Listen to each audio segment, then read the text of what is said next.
Bienvenue dans ce nouveau numéro de PAF sur TV78 et Radio Sensation. La semaine dernière, 10 mai oblige, nous avions des invités de gauche avec des socialistes, des ELV, des France Insoumise, des Générations. Aujourd'hui, on va parler plutôt de la droite. Pourquoi ? Parce qu'il y a d'abord une étude de la fondation Fondapol, qui est une fondation de sciences politiques, qui montre que les idées de droite sont en train de grimper, non seulement en France, mais aussi en Angleterre, mais aussi en Allemagne, mais aussi en Italie. Seulement en Angleterre, il y a un parti conservateur avec Boris Johnson, en Allemagne, il y a le CDU avec Angela Merkel ou son successeur. En Italie, il y a le centre-droit avec Mario Draghi. Et puis en France, il y a les Républicains, un parti plutôt sans tête et sans idée, et c'est pas tout à fait la même chose. Enfin, sans tête et sans idée, vous me direz si vous êtes d'accord avec ça. On va parler donc de la situation de la droite et peut-être d'une des personnes qui peut incarner cette droite, c'est Valérie Pécresse. C'est le point qui titre « Et si c'était elle ?» Et si c'était elle, la candidate à la présidence de la République. On parlera aussi du retour du voile dans le débat public et puis du pass sanitaire. Est-ce que vous êtes pour ou contre ? Et pour parler de tous ces sujets, Anne-Charlène Bézina, bonjour. Vous êtes maître de conférence à l'Université de Rouen. Anne-Père Briot, bonjour. Bonjour Patrice. Vous êtes conseillère régionale Île-de-France et proche de Valérie Pécresse. Vincent Couronne, bonjour. Vous êtes docteur en droit, vous êtes le fondateur des Sturlinières, vous êtes enseignant et journaliste. Et Jean-Charles Joigny, bonjour. Vous êtes éditeur, toujours, hein ? Bonjour à tout le monde, oui, toujours éditeur, toujours content et fier de l'être. Et heureusement, il y a un courageux qui est sur le plateau. C'est Laurent Mazori, bonjour. Bonjour Patrice, merci de m'accueillir. Vous êtes maire adjoint d'Elancourt, vous êtes vice-président de 50 ans en Yvelines et président de TV78. Avec grand plaisir. Voilà, j'ai tout dit. Donc, on va commencer par ce premier sujet. C'est vrai que la droite, cette étude de Fondapol est tout à fait passionnante. La droite est de retour. Et comme titrait le point à propos de Valérie Pécresse, et si c'était elle ?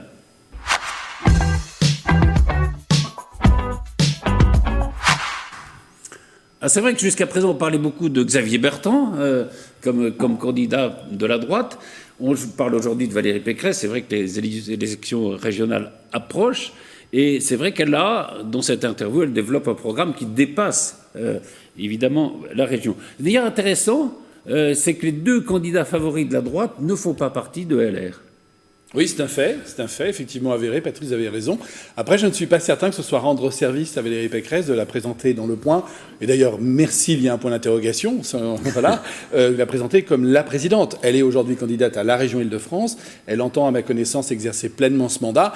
C'est un petit peu moins vrai pour Xavier Bertrand, qui lui a clairement dit qu'il serait candidat à la présidentielle, mais je pense que Mme Pécresse est vraiment directement engagée dans sa candidature à la région, avant cette extrapolation, évidemment, journalistique. Évidemment. D'ailleurs, elle dit, elle aussi, que si jamais elle n'était pas élue à la présidence de la région, elle arrêterait, elle aussi, la vie politique. Anne-Père Briot, vous qui connaissez bien et côtoyez Valérie Pécresse, évidemment, c'est vrai qu'elle a un programme un programme pour la région, évidemment, son premier challenge, c'est d'être réélue à la présidence de la région, mais c'est vrai que quand on lit cette interview, il y a un programme qui dépasse la campagne régionale. Alors, vous savez, on a l'habitude de dire que l'Île-de-France, c'est une petite France. Parce que les gens pensent que l'Île-de-France, ça n'est que l'urbanité, j'allais dire, alors que 80% d'Île-de-France, c'est en fait des surfaces agricoles, rurales, etc. Donc, on dit souvent que l'Île-de-France, c'est une petite France. Alors ça, c'est l'anecdote. Concernant Valérie Pécresse, c'est vrai que, bon, d'abord, c'est une femme, et je regardais un sondage de 2020 qu'avait fait Harris et qui disait que aujourd'hui 70% des Français seraient prêts et sont prêts à élire une femme. Donc ça, c'est un point. Un autre point, je pense, bon, elle a été ministre et elle a un sens assez fort du régalien, et pour moi le régalien est une brique incontournable. C'est ce qui a fait défaut d'ailleurs à Emmanuel Macron.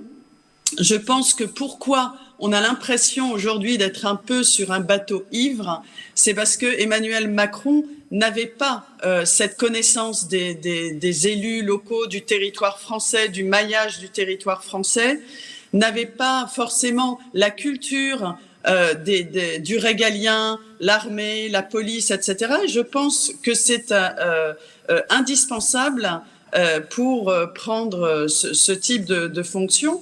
Et puis, qu'est-ce qu'on dit en général? Que pour avoir une fonction de chef d'État, en fait, il faut avoir fait ses preuves. Je pense qu'elle a été ministre, qu'elle a un bilan au niveau de la région qui est assez étonnant en 5 ans. Pour ne citer qu'un exemple, elle est arrivée à venir à bout de ce fameux déménagement. Et je peux vous dire qu'il faut être une sacrée chef pour être arrivée à avoir fait déménager la région Île-de-France. Ah oui, 16 sites en un. Donc rationalisé, elle a un bilan, elle a fait 2 milliards d'économies cumulées sur 5 ans, donc elle a ses preuves, elle a une vraie vision politique. Et puis enfin, c'est une grosse bosseuse. C'est-à-dire qu'en politique, malheureusement, je trouve que les politiques ne travaillent pas assez. C'est-à-dire qu'une fois qu'ils sont élus, c'est comme un aboutissement. C'est un peu comme le mariage, quoi. On est marié, hop. Non, c'est le départ. Et elle n'a pas perdu une seconde de son mandat. Elle n'a pas cessé de bosser. Voilà. Et je pense que fort de toutes ces qualités, je pense que elle pourrait être tout à fait légitime par la suite si les Franciliens déjà lui font confiance. Anne-Charlotte Bézina, alors c'est vrai que voilà, les Français pourraient en effet porter une femme à la présidence de la République, encore que dans une élection qui se joue parfois à 1 ou 2%, il y a peut-être 1 ou 2% des gens qui disent encore je voterai peut-être pas pour une femme. Enfin, c'est très, très intéressant de savoir parce que les déclarations qu'ils font dans les sondages sont pas forcément le comportement réel qu'ils ont.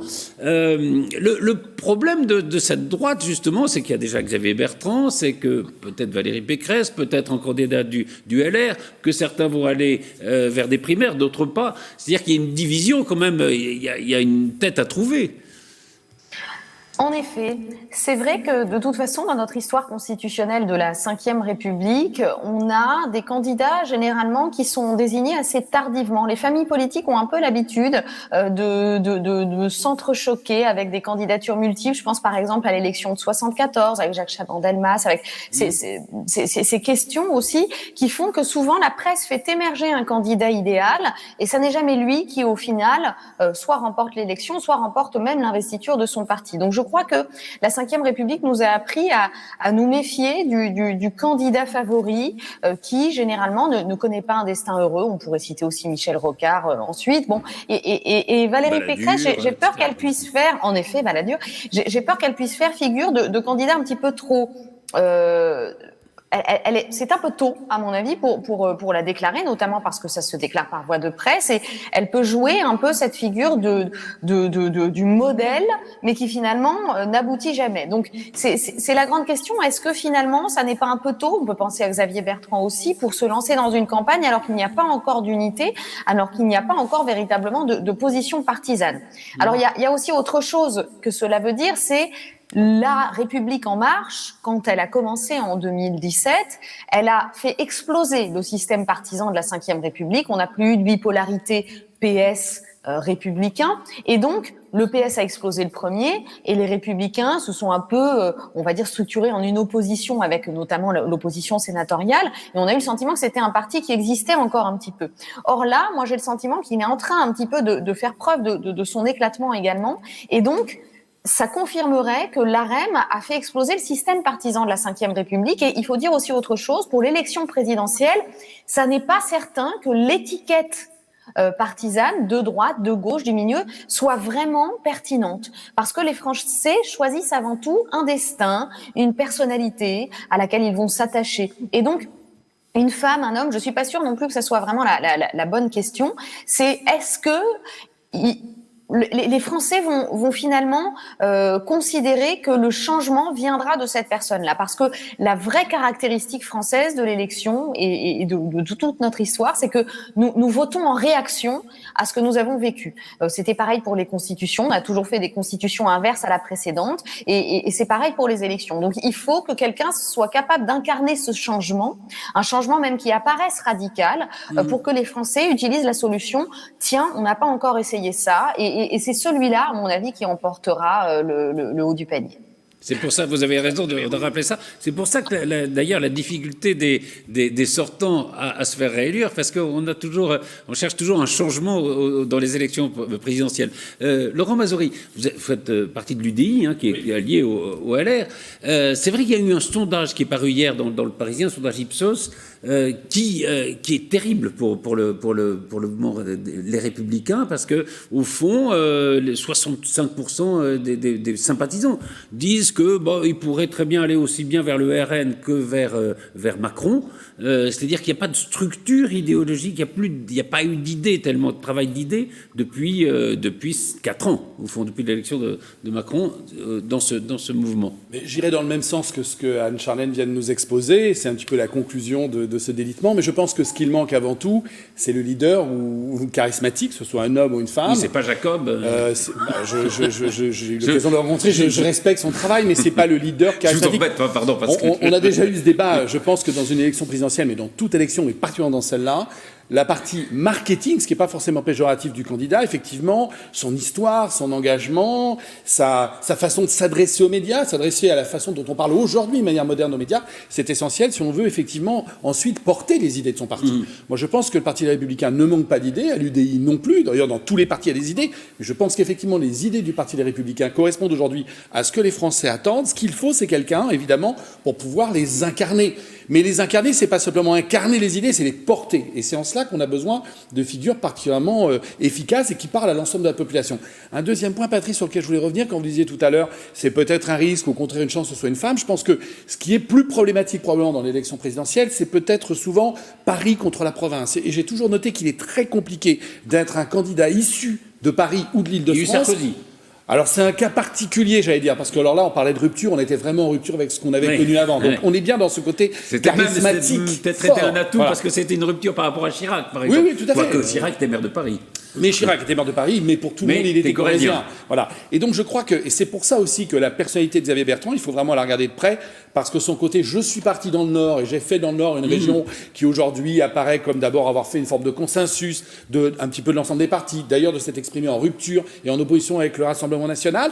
Alors Valérie Pécresse a fait la même chose, mais elle a peut-être ce défaut. Elle a effectivement la plus belle région de France. Elle a un parcours, à mon sens, qui, comme on le disait tout à l'heure, est extraordinaire. Elle a montré que c'est une femme d'État, bien entendu.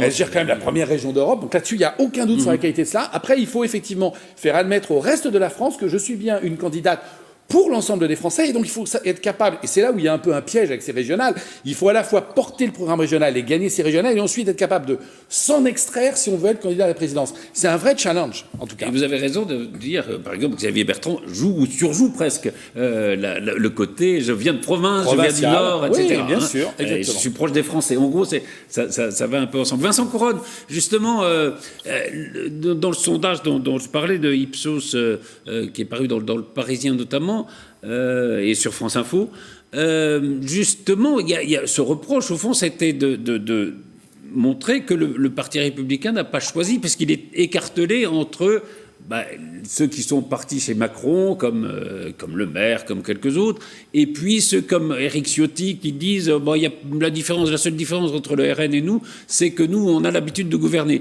C'est-à-dire, est-ce qu'à un moment, il ne va pas y avoir besoin d'une clarification à droite avec une partie qui va partir vers le RN, l'autre vers la République en marche, peut-être, ou vers autre chose, vers le centrisme, et ce qui provoquerait un éclatement, justement, du mouvement LR et de la droite?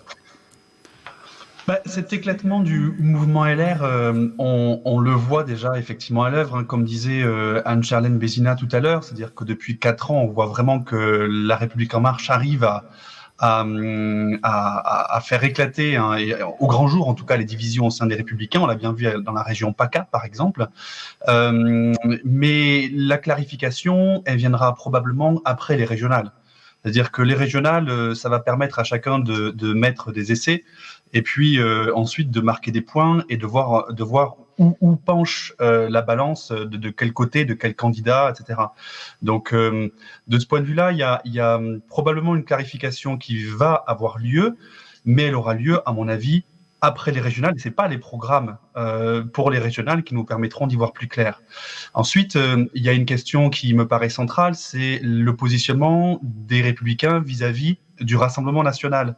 Si ce sondage a montré cette porosité entre les Républicains et puis d'un côté le Rassemblement national et de l'autre la République en marche, c'est bien que il y a effectivement un souci programmatique côté les Républicains, une clarification qui n'a pas été faite sur des questions comme par exemple des questions identitaires, des questions d'immigration, des questions de sécurité, etc. Et quand on voit que Xavier Bertrand, par exemple, lance sa campagne pour les régionales en disant que son souci principal, ça va être la sécurité, en Île-de-France, Valérie Pécresse essaye aussi de mettre l'accent sur ce sujet-là, mais aussi sur les questions environnementales, parce qu'il n'y a pas que la question sécuritaire. Eh bien, on voit que il y a une sorte peut-être de flottement actuellement qui fait que cette porosité avec le Rassemblement national est peut-être un peu facilitée. Voilà. Jean-Charles Lajonie, justement, il y a cette étude aussi de Fondapol qui montre, par exemple, les gens qui se revendiquent de droite, il y en avait 33% en 2017, ils sont 38% aujourd'hui, c'est-à-dire 5% en 5 ans, ce qui est quand même de plus, ce qui est quand même assez considérable, que ces idées de droite sont majoritaires.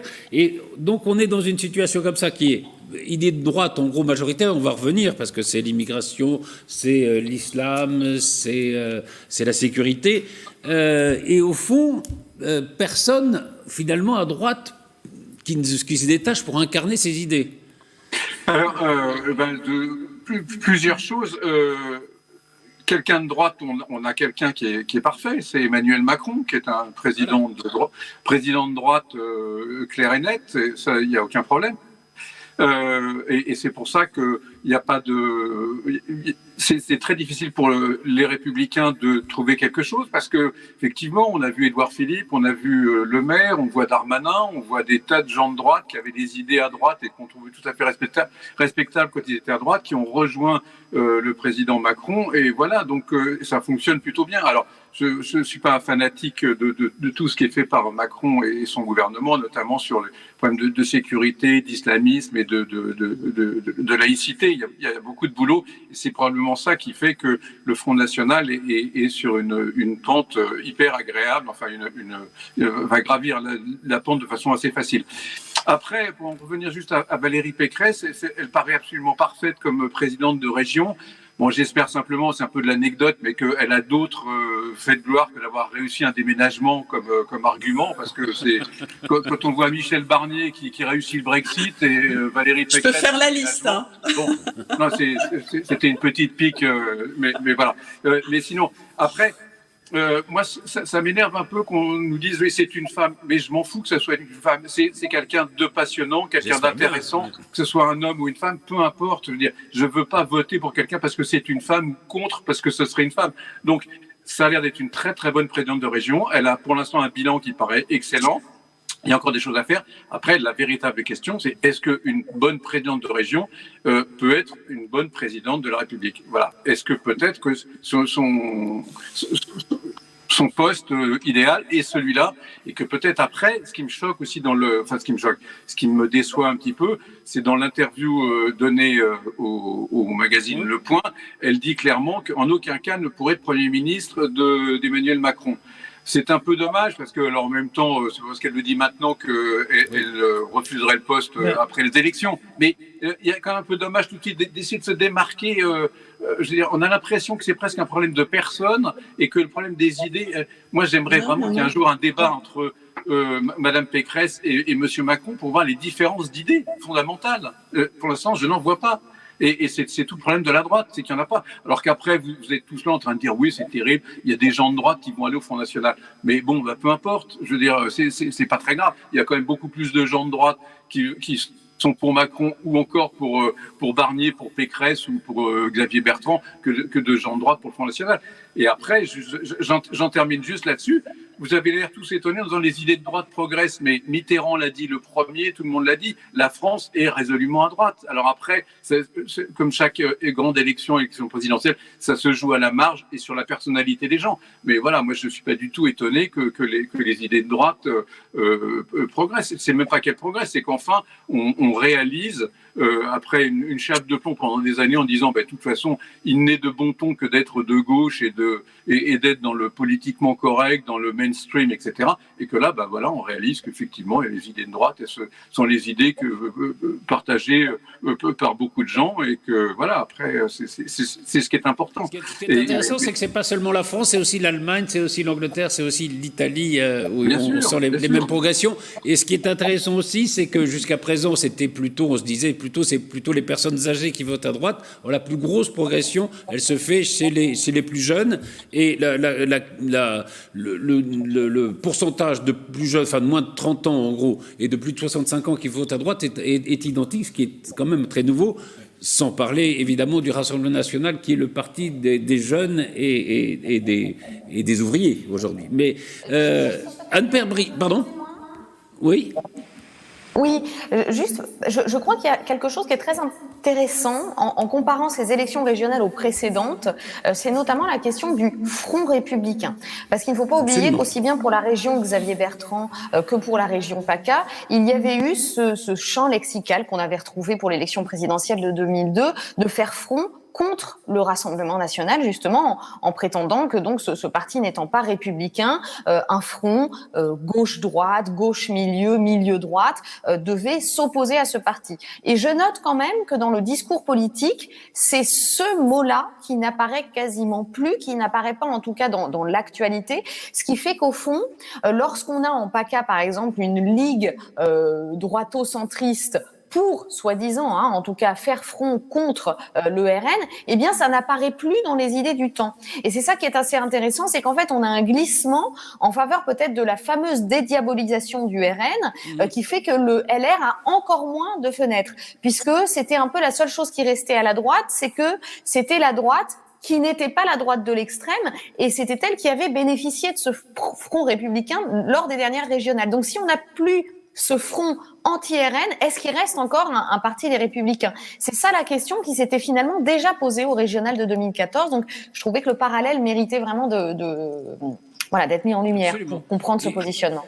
Et vous avez raison de souligner ce point, d'autant que les études montrent que justement ce plafond de verre est en train peut-être de se briser. Et par exemple, la bourgeoisie, qui jusqu'à présent ne votait pas RN, commence à être attirée par le RN. Enfin, vous pouvez considérer, c'est vrai, l'Assemblée nationale comme, je sais pas, un peu populaire, un peu peut-être vulgaire. Voilà, mais ce plafond de verre est en train de sauter. Anne Perbrio, je voudrais qu'on revienne sur ce que disait Jean-Charles Lajoigny, c'est-à-dire, au fond, il n'y a pas de différence entre Pécresse et Macron.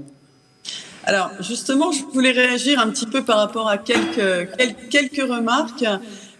Déjà sur LR, effectivement, LR, je pense que alors Valérie Pécresse a quitté LR parce que il y avait une espèce d'asphyxie, toujours d'entre-soi, d'asphyxie, au lieu d'aller rechercher des talents à l'extérieur, au lieu d'être clair sur cette fameuse porosité avec le Rassemblement national.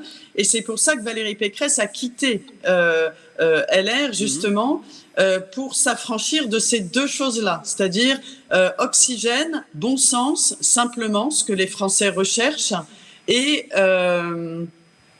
une position très claire vis-à-vis du Rassemblement national. Elle n'a cessé de le dire. Après, pour ce que disait Jean-Charles, justement, concernant Emmanuel Macron, pourquoi elle a été très claire? Parce que tout simplement, elle n'a pas le même projet, en fait. Elle n'a pas le même projet. Si elle n'était pas claire, on dirait oui, elle essaye de ménager la chèvre et le chou. Là, elle a été extrêmement claire. Elle est très claire sur le Rassemblement national. Elle est très claire sur le fait qu'il n'y aura pas d'alliance ni au premier ni au second tour, parce qu'elle n'est pas encore candidate pour les présidentielles. Pour l'instant, elle vient d'être déclarée candidate pour les régionales, donc voilà. Et donc, je pense qu'au contraire, elle a une position claire, elle a une vraie vision. Et je parlais tout à l'heure du régalien, parce qu'en fait, c'est quelqu'un qui a osé. À droite, personne n'ose parler du lien supposé, factuel, entre immigration, entre terrorisme et immigration. Elle a osé le dire, justement, pour, j'allais dire, ne pas laisser l'exclusivité de la sécurité et de ce sujet qui est extrêmement prioritaire pour les Français.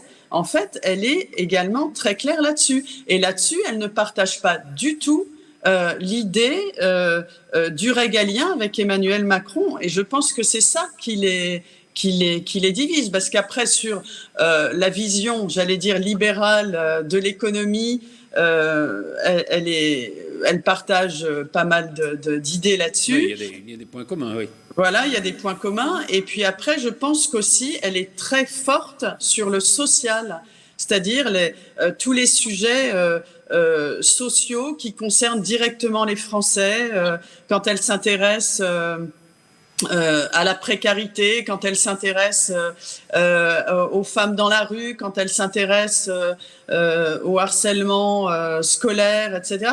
Toutes ces petites choses, ça peut vous sembler des choses secondaires, mais qui sont essentielles pour le bien vivre, le quotidien des Français. Voilà. Et enfin, un truc important aussi, un élément important aussi, c'est que elle s'est vraiment positionnée à la région en disant il n'y a pas de sujet de droite et de sujet de gauche. Voilà. L'environnement, c'est un sujet de droite autant que de gauche. Le logement social, c'est un sujet de droite autant que de gauche. C'est le en même temps macronien. Ça, c'est important. Non, c'est du bon sens. Du bon Oui, sens. oui, absolument. Oui, on oublie un peu le centre, hein, vous avez raison de le rappeler. Justement, Laurent Mazory. Monsieur Lachauny va nous dire que Macron est centriste dans 30 secondes. Oh, il est un peu centriste. Alors, Laurent Mazory. Il est peut-être centre droit, enfin on verra. Justement, ce que disait Anne-Père Brio, c'est vrai que Valérie Pécresse a fait le rapprochement entre l'immigration et le terrorisme. Et c'est vrai qu'elle a aussi une phrase qui est peut-être importante et qui est bien dans l'air du temps de ce retour finalement de la droite, c'est nous avons perdu la fierté française. C'est vrai qu'il y a ce sentiment-là très fort dans la population, quoi. On a fait récemment un sondage, j'ai oublié l'organisme en question, qui dit effectivement que le sentiment de déclin de la France, je crois, oui, frappe 7 Français sur 10. C'est-à-dire ça, qu'on absolument. est tous conscients, enfin on a l'impression On n'est pas de capable ce de faire un déclin. vaccin, enfin jusqu'à présent, ça Voilà. nous fait, ça y est, se rattrape. Mais Même si c'est un Français qui était à la tête de Moderna. Mais néanmoins, effectivement, on a tous ce sentiment-là. Alors, un des rôles d'ailleurs de nos élus et de nous-mêmes en tant qu'élus, c'est de redonner cette fierté française, c'est de ne pas l'abandonner non plus aux extrêmes, parce qu'effectivement, on a eu tendance très souvent, et c'est pour ça qu'effectivement, dans la candidature de Valérie Pécresse, on retrouve cette prise en compte de cette notion du régalien dont parlait Anne-Père il y a un instant. C'est important de redonner confiance aux Français en la France. C'est important de rappeler que non, quand on est Français, on n'est pas dans une logique d'échec, on est au contraire dans une logique que beaucoup de pays nous envient. Et donc le rôle du politique, c'est aussi de donner des perspectives. Je pense qu'en cela, effectivement, la candidature de Valérie Pécresse, c'est probablement la candidature qui donne le plus de perspectives, le plus d'envie et qui montre que le possible existe encore, oui, que bien au contraire, la France demeure effectivement un acteur majeur.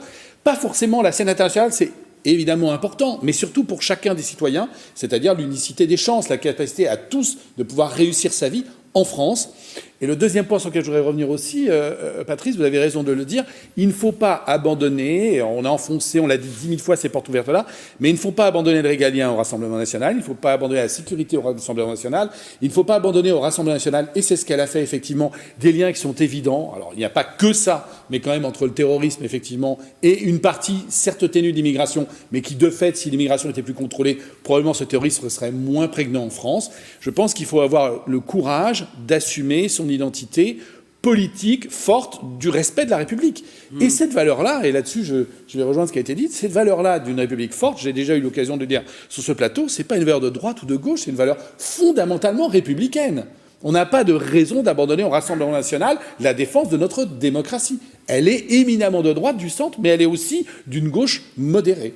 Oui, c'est ce que dit Valérie Pécresse. Et finalement, c'est en ne regardant pas la réalité en face qu'on fait monter le Rassemblement national. Mais c'est exactement ce qui s'est passé. Ce qui est un peu la réponse à ceux qui disaient mais c'est l'original est toujours plus fort que la copie. Si on reprend les idées du Rassemblement national, ça fait monter le Rassemblement national. Il y a les deux thèses qui se... Oui, enfin, sauf que non, le Front National, le Front National a pris ces idées. Elles étaient déjà dans la société française avant que le Rassemblement national n'existe et que Jean-Marie Le Pen, parce que je rappelle quand même que c'est ça à l'origine, de la fin de la guerre d'Algérie, en fasse une forme de règlement de compte personnel de ce qui s'était passé pour créer un parti de toutes pièces dont on voit d'ailleurs dans l'actualité très récente que c'est pratiquement une PME familiale, puisqu'on vient de découvrir à travers ce qu'on a lu dans le journal de dimanche, en l'occurrence hier, qu'il semblerait qu'il y ait une forme de financement individuel familial qu'on a retrouvé d'ailleurs, rappelez-vous, dans la présidentielle dernière, également à la France Insoumise, avec un espèce de cartel associatif Absolument. qui récupérait les fonds publics pour se rémunérer les uns les autres. On voit bien la limite. On verra jamais ça aux Républicains, on verra jamais ça à l'UDI.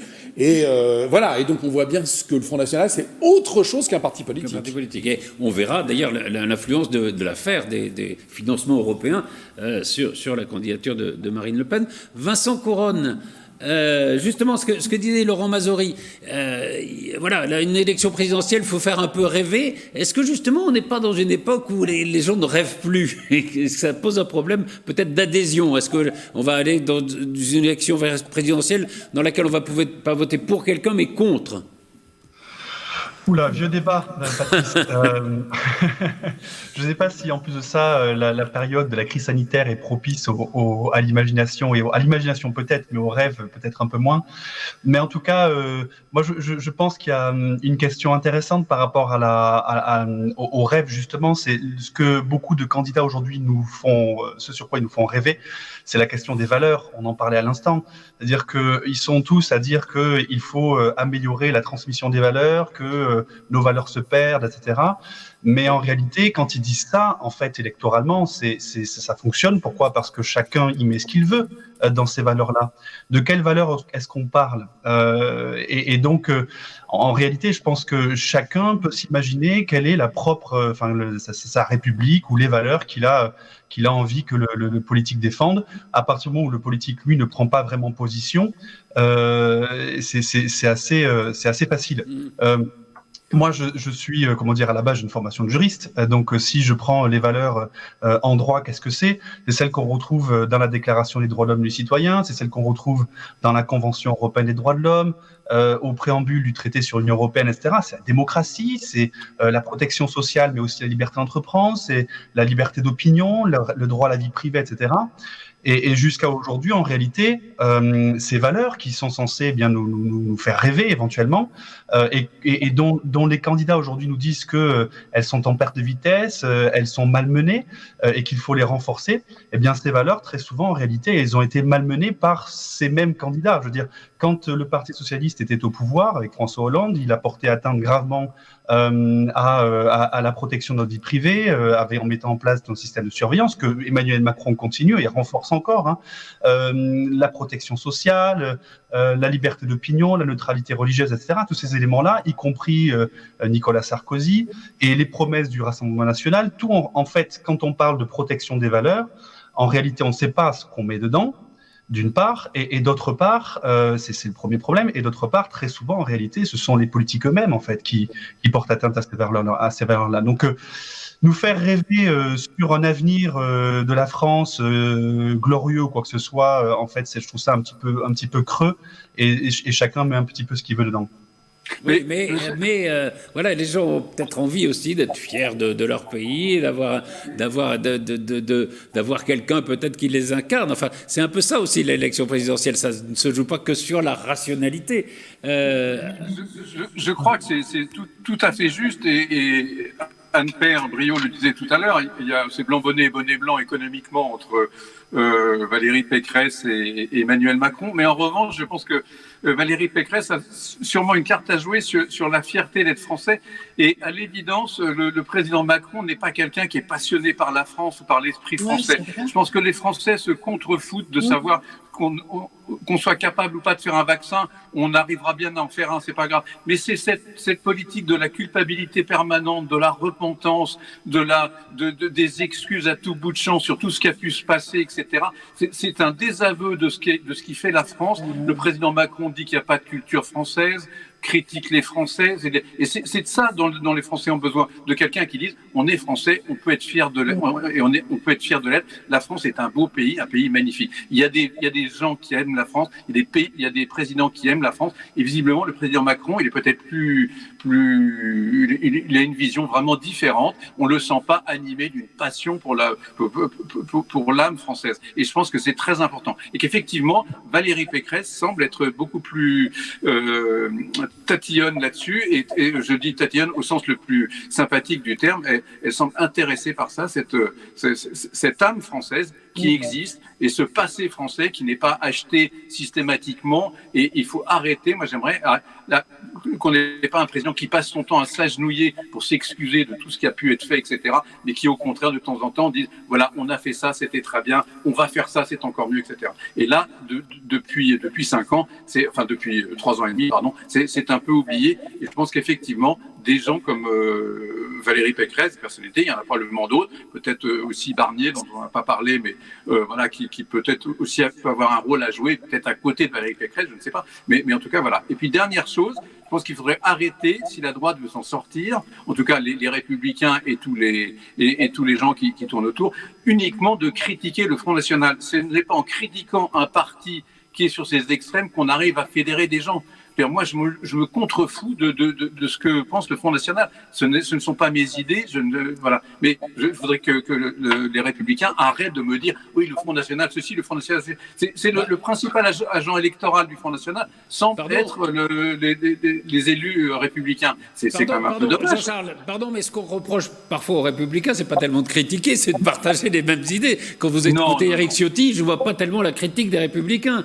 Quand il n'y a pas de différence entre nous, sauf qu'on a plus d'expérience du gouvernement. C'est pas une critique très très forte du Rassemblement national. Non, on n'est pas forcé de tomber dans la caricature en citant Ciotti.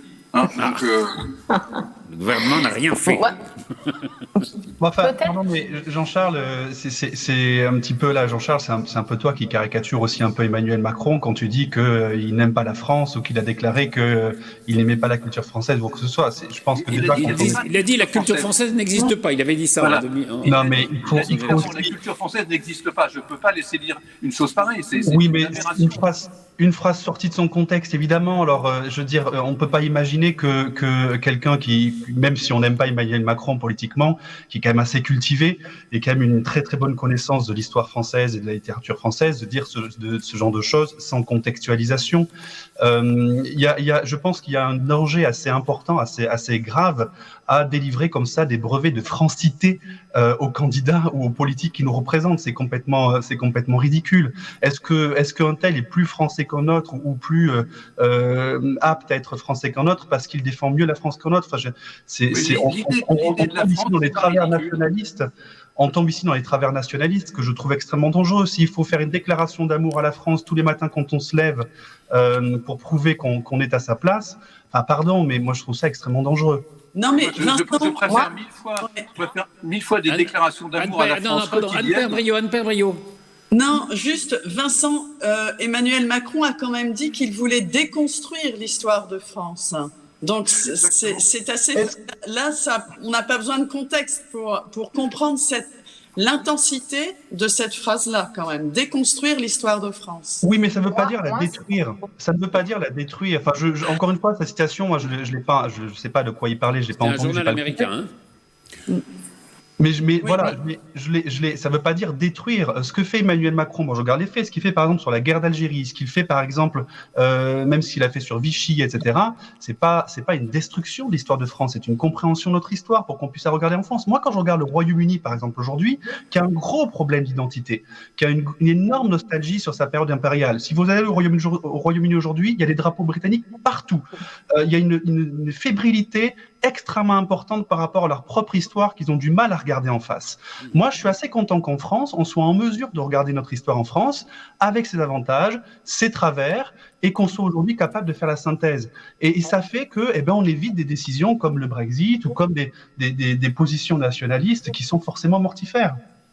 Moi, il y a peut-être un point que j'aimerais ajouter, c'est que ce qui me frappe dans ce dont on est en train de discuter depuis tout à l'heure, c'est qu'on a parlé rêve, valeurs, amour de la France, qui, à mon sens, sont des éléments qui par tout républicain et par tout démocrate mérite d'être partagé dans le monde entier. Donc j'ai pas le sentiment qu'on ait discuté programme en fait depuis tout à l'heure et ça me semble tout à fait frappant du débat politique tel qu'il existe depuis la République en marche. On a détruit les idéologies. Et ça, c'est vraiment quelque chose que je pense qu'on n'a pas mesuré à partir de cette élection de 2017.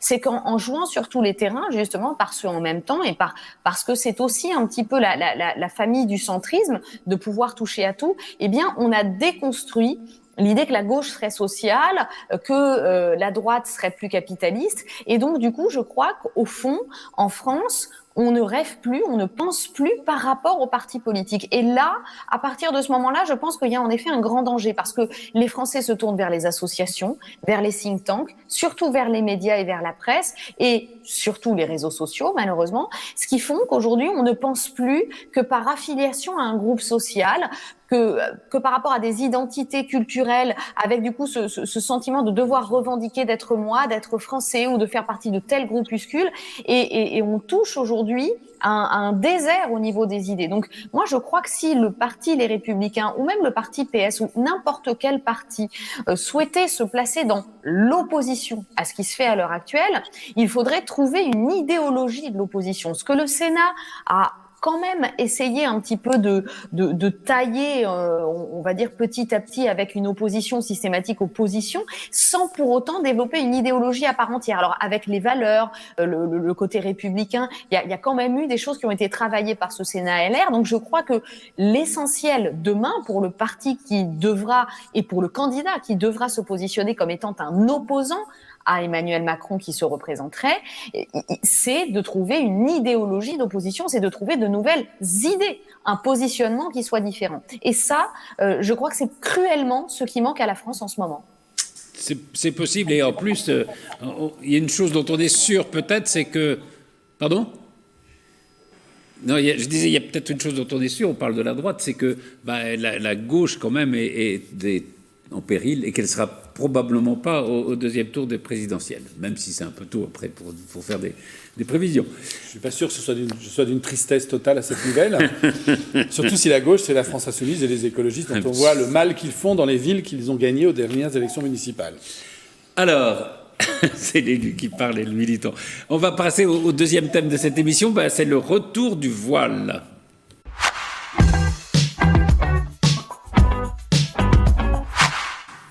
Alors, l'affaire s'est passée, on en a parlé, à Montpellier, des candidats pour des élections départementales avec LREM d'ailleurs, avec une femme voilée, réaction de Bardella du Rassemblement national, comment c'est impossible d'avoir une femme voilée qui se présente à des élections, qu'est-ce que fait LREM? Guérini, secrétaire général de La République En Marche, dit oui, en effet, ça n'est pas dans nos valeurs. Après, il y a des députés, des élus LREM qui contestent, qui disent après tout, c'est la France telle qu'elle est. Peut-être un point juridique d'abord, Vincent Couronne, avec vous. D'abord, est-ce que c'est légal ou illégal d'être voilé sur une affiche?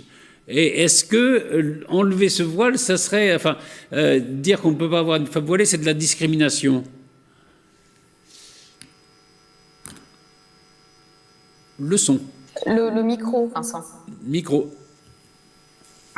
Oui, pardon. Très rapidement, Patrice, on peut tout à fait avoir un voile, une croix ou une kippa sur une affiche électorale, simplement parce que quand on est candidat à une élection, on n'est pas soumis aux règles de la neutralité du service public, on n'est pas un agent du service public. C'est le cas de ceux qui vont tenir les bureaux de vote, mais c'est pas le cas de ceux qui se présentent aux élections. Donc ils ont le droit de montrer leurs signes religieux, c'est tout à fait possible. Et le Conseil d'État l'avait déjà jugé en 2010 par rapport à une élection, une affiche de campagne du nouveau parti anticapitaliste, en région PACA. Et si jamais un parti politique comme LREM, par exemple, décide de retirer son investiture à un candidat qui montrerait des signes religieux sur une affiche, eh bien là, aussi, il a le droit de le faire, a priori, parce que on n'est pas dans le cadre d'une discrimination au travail. Le parti politique n'est pas l'employeur du candidat, et donc il peut tout à fait retirer l'investiture à des candidats qui montrent des signes religieux, si c'est la ligne du parti. Sauf si c'est une discrimination, sur d'autres fondements, par exemple racisme, etc. Donc là, pour le coup, on tombe sur le coup de la loi pénale. Mais a priori, pas de problème. Donc on peut être voilé sur une affiche et demander de retirer l'investiture n'est pas une discrimination. Voilà. Au moins les choses sont claires. Après il y a le débat. C'est vrai que le port du voile c'est montrer l'appartenance à une communauté, à une religion. Et en même temps c'est la France d'aujourd'hui. Comment par exemple, Laurent Mazory? Oui, alors d'abord, je pense que c'est propre à chaque parti politique de définir sa ligne politique. Donc on est dans le cadre là d'une réaction liée à la ligne politique. Je mettrai de côté le fait qu'effectivement M. Guérini a répondu au tweet de M. Bardella, ce qui à mon sens n'était pas très subtil. Bon, mais ça c'est un sujet, j'allais dire c'est connexe, c'est une réaction. Parfois les réseaux le tweet obligent à répondre. Mais non, là c'est une problématique de ligne politique. La ligne politique effectivement de l'REM, puisque c'est ce qu'ils veulent porter, c'est une ligne politique forte de laïcité. En tout cas, ils essaient de revenir vers ce qui n'a pas été fait. C'était notre débat précédent, probablement par Emmanuel Macron, dans la première partie du quinquennat. Il est donc logique, en termes de ligne politique, qu'ils réagissent face à quelque chose qui a dû passer sous les radars de la détection centralisatrice de l'REM, en se rendant compte... Alors, l'affiche est très réussie, différent mais uni pour vous. On comprend bien le concept, etc. Mais évidemment, quand on est un parti qui apparaît aujourd'hui comme portant une loi contre le séparatisme, tout signe religieux ostentatoire, je ne me mets pas sur le terrain de la légalité, je me mets sur le terrain du marketing et de l'image, une fois de plus, envoie un message qui est contraire effectivement à la ligne que le parti veut porter, qui est celui de la laïcité, de l'unicité de l'ensemble du territoire, dans lequel on considère que les conceptions métaphysiques sont du domaine exclusif de l'appréciation individuelle de chacun des citoyens, et donc par conséquent, l'affiche, effectivement, doit essayer non pas de gommer les différences, mais en tout cas de ne pas en faire un argument électoral. Et là, on voit bien que c'est un argument électoral. Donc, je comprends la réaction de ce parti, et au nom, je dirais, des valeurs de laïcité, je ne verrai pas d'un meilleur œil qu'effectivement, une dame ait une grosse croix au milieu de sa poitrine, et que monsieur à droite ait une kippa, et puis aussi un drapeau du PSG, parce que je préfère le PSG. Non, mais on est dans la notion d'unicité. Et donc, forcément, je pense qu'effectivement, en tout cas, symboliquement, pour un parti comme l'REM, et je réagirai pareil en ce qui me concerne l'UDI, on doit montrer que le peuple français est un, c'est une unité de nation, et qu'ensuite chacun, en son fort intérieur, chez lui, là où il le veut, peut effectivement pratiquer la religion. Et la laïcité, je le rappelle, elle est là pour défendre l'ensemble des religions et éviter simplement le prosélytisme, et le laisser au choix individuel de chacun. Donc je les comprends tout à fait en réalité. Anne-Charlène ? Ajouter quelque chose, justement, je pense que ce qui est important de rappeler, c'est qu'on utilise à tort et à travers, et j'ai peur d'ailleurs que ce soit un des thèmes de la présidentielle, le terme de laïcité. Il faut rappeler, comme l'a fait Vincent, que la laïcité de la République, c'est une valeur du service public français, c'est-à-dire que dans notre Constitution, elle est très claire là-dessus, la France est une république laïque, mais tout cela ne s'applique que dans le cadre de l'État. Quand l'État nous donne un service, on a rompu depuis le début du XXe siècle avec l'idée que on est un État catholique, comme ça existe à Monaco, avec des lois sur les mœurs, comme le divorce ou l'avortement, qui soient teintées religieusement par l'État. C'est ça que nous avons arrêté au début du XXe siècle. La laïcité n'est pas une question qui anime le débat public français. En tout cas, ce n'est pas ce que nous avons voulu dans notre Constitution, dans nos valeurs. C'est simplement la fourniture par l'État d'un service qui se doit d'être neutre religieusement. Moi, j'ajoute que on n'a pas eu peur de parler des démocrates chrétiens pendant des années, au début des années 50, et même encore dans beaucoup d'autres partis en droit comparé, on peut penser aux Allemands, etc.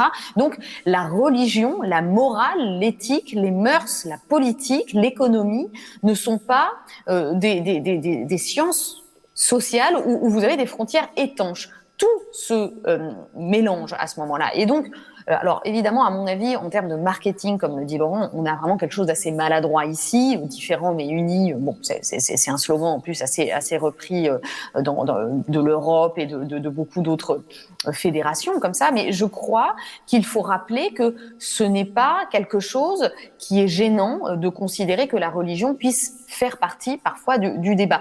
La seule chose qu'il faudrait qu'on tranche, c'est est-ce que nous avons envie, en tant que Français, d'une apparition de ces communautés dans le débat public? Est-ce qu'on a envie de se penser comme femme, comme noire, comme discriminée? C'est ça la question, c'est créer cette unité du peuple français. Est-ce qu'il faut qu'on le fasse par la représentation des diversités ou est-ce qu'il faut qu'on le fasse en les gommant? Mais ça, c'est encore quelque chose qui relève de la question sociale et pas du positionnement laïque qui me semble être vraiment très différent.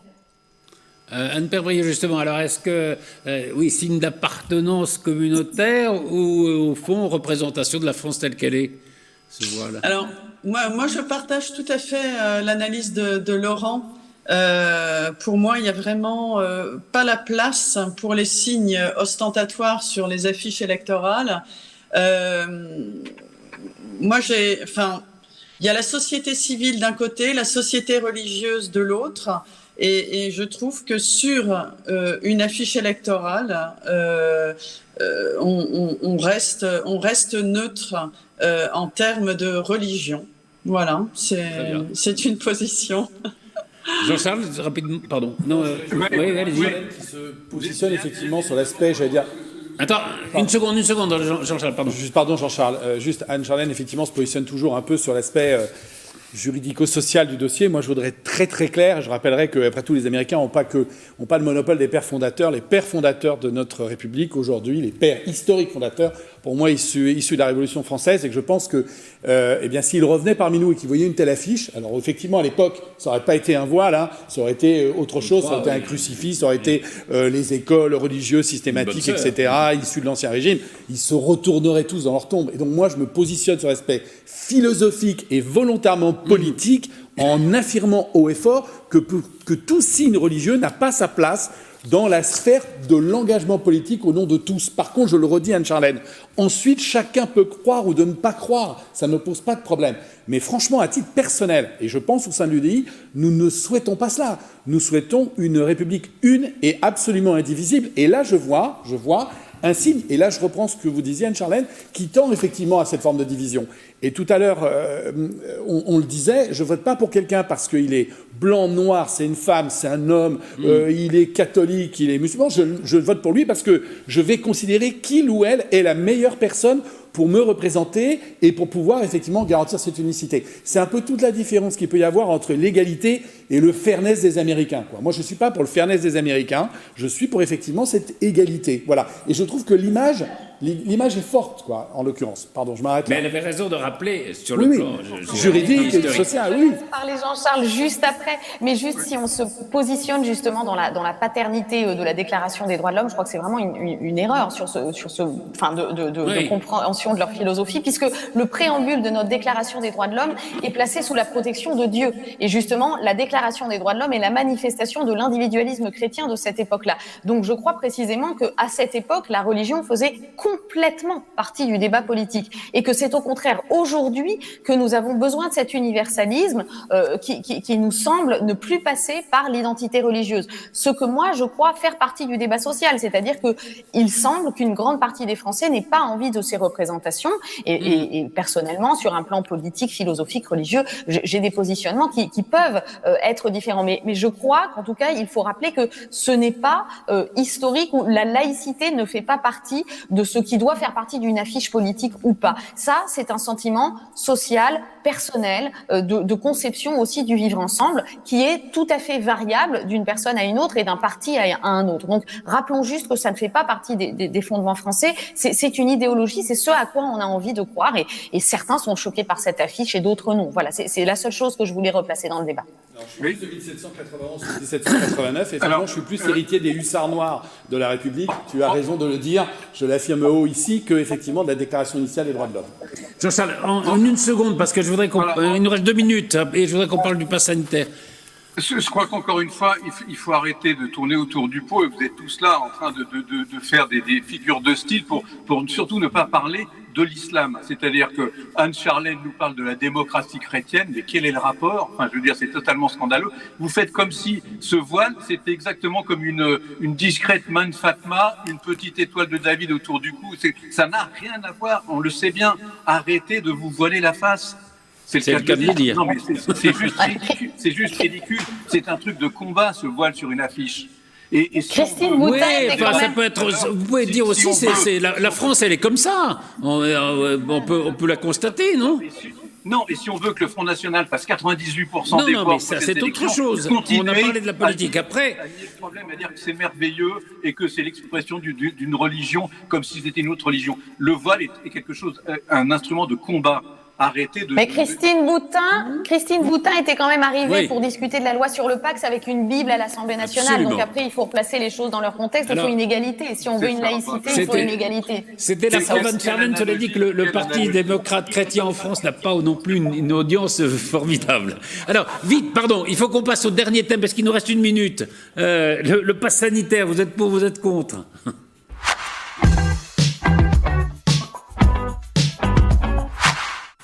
Alors les Français sont plutôt favorables à ce pass sanitaire. Après, il y a des critiques, notamment les ultralibéraux qui disent comment c'est une atteinte à les libertés. Ne pensez pas que le pass sanitaire c'est plutôt une liberté qu'une atteinte à les libertés, en un mot? Alors si on a un mot, moi je suis strictement pour, bien entendu. De toute façon, on ne pourra pas voyager si on ne l'a pas. Déjà, il y a beaucoup de pays où on ne peut pas y aller. J'enfonce encore des portes ouvertes. Et puis je préférerais, moi, si j'étais restaurateur, avoir des gens qui viennent de mon restaurant avec un pass oui, sanitaire pour ne pas avoir de clients. Ensuite, je fais aussi quand même à un moment donné confiance à la confidentialité de tout ça. Et je vois pas là où est le crime. Je rappelle qu'on injecte, je crois, de force 11 vaccins aux enfants quand ils naissent. Et puis on a un carnet de santé. Ma fille était avec moi ce week-end encore. Elle me demandait son carnet de santé pour je ne sais plus quoi. Et ça ne pose problème Oui, à et puis personne. il y a les tests PCR, si on ne veut pas être vacciné. Il y a- Donc, voilà. Exactement. Et c'est avoir le souci de l'autre. Anne-Charlène, en un mot? En un mot, j'ai le sentiment qu'on a pas mal perdu sur nos libertés individuelles depuis qu'on est en train de penser à la santé publique. Et je crois que c'est une bonne chose aussi de rappeler qu'il y a des impératifs supérieurs du collectif avant les libertés individuelles. Et ici, le pass sanitaire peut faire office de ce moment où la santé des autres est censée compter plus que notre liberté, sachant qu'à mon avis, de toute façon, si nous sommes optimistes et nous avons besoin d'espoir aussi, ce pass sanitaire sera forcément quelque chose de provisoire lorsqu'on n'entendra plus parler de ce virus et que tout sera rentré dans l'ordre. Anne-Père Briot? Une petite réserve, surtout quand je lis les réserves de la CNIL, qui met l'accent vraiment sur le fait provisoire, qui pourrait ne pas être provisoire, etc. Et c'est vrai que voilà, faut rester prudent, vigilant en tout cas sur les libertés personnelles. Jean-Charles? Au départ, j'étais plutôt pour. Maintenant, je suis plutôt contre parce que si tout le monde est vacciné, à quoi servira ce pass sanitaire si ce n'est, comme le dit Anne-Père Briot, éventuellement, et je rejoins les réserves de la CNIL, ça servira à quoi? Si les gens ne veulent pas se faire vacciner, tant pis pour eux. Les gens qui seront vaccinés seront vaccinés. Donc, fondamentalement, à quoi est-ce que ce pass sanitaire pourrait servir? C'est peut-être provisoire, c'est peut-être pour un... Non, mais oui, on connaît Vincent les provisoires Couronne. qui durent des années. On connaît les provisoires qui durent des années. Ouais, et c'est vrai. Vincent Couronne? Oui, moi, ce pass sanitaire, il fait l'objet de pas mal de fantasmes. Ça n'est pas la transmission générale de données que l'on présente souvent. En revanche, je suis assez d'accord avec Anne-Père Briot et Jean-Charles Lajoigny, et notamment sur la vie de la CNIL. Il faut faire bien attention à l'accoutumance à ce genre de procédé, faire en sorte que ça soit bien temporaire. Vous savez, les libertés, on se moque de les perdre tant que c'est progressif. Et il faudra être bien vigilant là-dessus. Merci infiniment, merci infiniment Anne-Père Briot, Anne-Charlène Bézina-Duclerc, Jean-Charles Lajoigny, Vincent Couronne et Laurent Mazory. Et à très vite pour un nouveau numéro de PAF.